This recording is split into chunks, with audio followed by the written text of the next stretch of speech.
Le livre du ciel, tome 16, 4 décembre 1923. Louisa ne veut pas être connue et Jésus lui explique la nécessité de l'être. Je réfléchissais sur ce que j'étais en train d'écrire sur la très sainte volonté de mon doux Jésus. Le fait que Jésus béni veut dire beaucoup de choses sublimes concernant sa volonté est normal, car quelle que soit la chose que l'on dise sur elle, sa hauteur, sa grandeur, ses prodiges, etc. Tout cela est bien. De toute façon, tout est peu à côté de ce qui pourrait être dit. Mais cette continuelle mention de moi à travers ces enseignements de Jésus ne devrait pas être. Sa volonté est ce qu'il doit faire connaître, pas moi.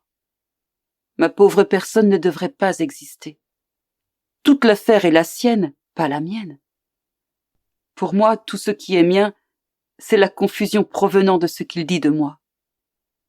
Quoi qu'il en soit, l'obéissance m'oblige à écrire, pas seulement sur la volonté divine, mais aussi sur le lien que Jésus fait entre moi et sa volonté. Pendant que je réfléchissais à tout cela, mon doux Jésus sortit de mon intérieur et me serrant sur lui, il me dit : « Ma fille, tu es toujours la nouvelle-née de ma volonté. Cependant, tu as tort de penser comme tu le fais. Tu veux que je parle de ma volonté, que je la fasse connaître. Mais la personne qui doit en être le canal, le porte-parole, l'instrument, ne devrait pas exister ? Si tout devait rester entre toi et moi, ça pourrait peut-être aller.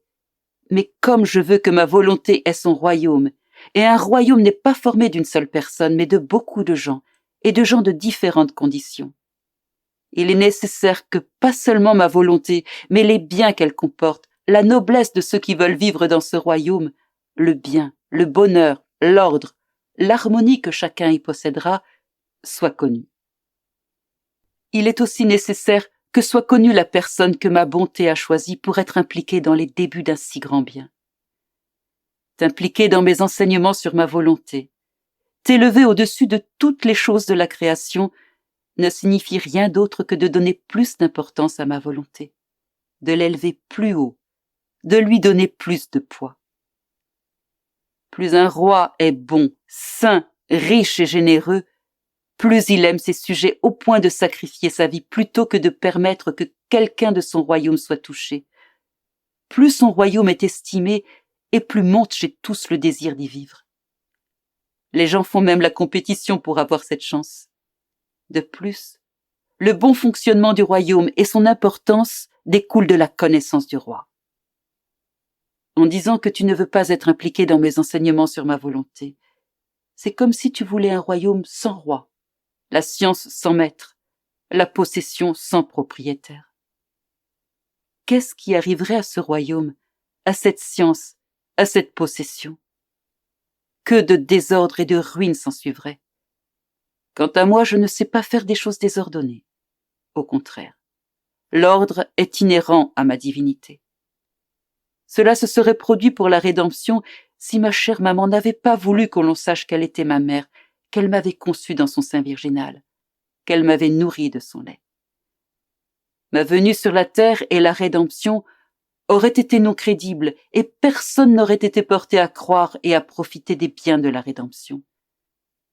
D'un autre côté, parce que ma mère a fait connaître qui elle était, qu'elle était exempte de toute tâche, y compris de la tâche originelle, un prodige de grâce, qu'elle aimait toutes les créatures comme de tendres enfants, et que par amour pour eux, elle sacrifia la vie de celui qui était son Fils et son Dieu.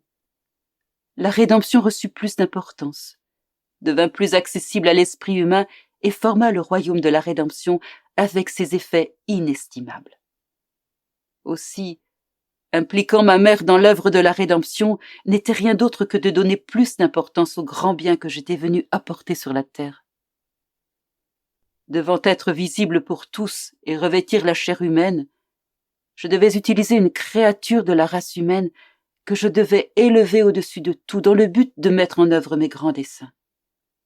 Si cela a dû se produire pour former le royaume de ma rédemption sur la terre, ainsi, ayant à former le royaume de ma volonté, il est nécessaire qu'une autre créature soit connue, en qui le règne de ma volonté est son origine, qu'on sache qui elle est, combien je l'ai aimée, comment je l'ai sacrifiée pour tous et chacun.